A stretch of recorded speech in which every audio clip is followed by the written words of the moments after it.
The last tune there was called The Honey Bee. Are you enjoying yourselves?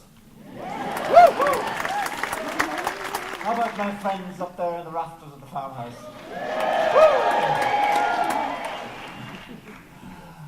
Well, I was born into the warm lap of the last generation of Irish people for whom storytelling was as natural as breathing. And at the far end of the parish of Tomaseen, my native parish at this time, everyone was a small farmer, living, as my grandmother put it, skin to skin with the land, elbowed by the hills.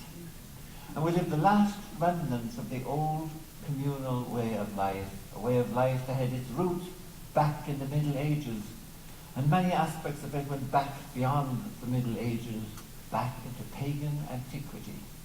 Back, as my grandmother put it, before the quills inked history.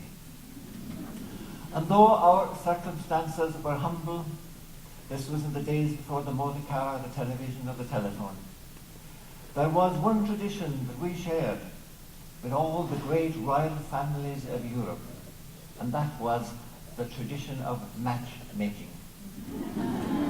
And as with everything in the old communal way of life, matchmaking had its season. And the season began on Michaelmas Day on the 29th of September. And it ended on the last day of Christmas, the Feast of the Epiphany on the 6th of January. That was the matchmaking season. The marrying season began on the 7th of January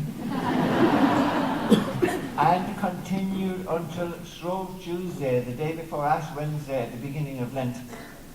And if you weren't married by the beginning of Lent, you could throw your hat at it for another year, because there was no more marrying after that, only a narrow window of opportunity. And there was often a jaundiced view of marriage in rural Ireland, especially amongst the bachelor farmers. We had a neighbour only a couple of fields away from us who got married late in life, and he said that in marriage there were 3 rings involved. And everyone knows, of course, about the engagement ring and the wedding ring, but he said there was another ring involved, not much talked about, the suffer ring.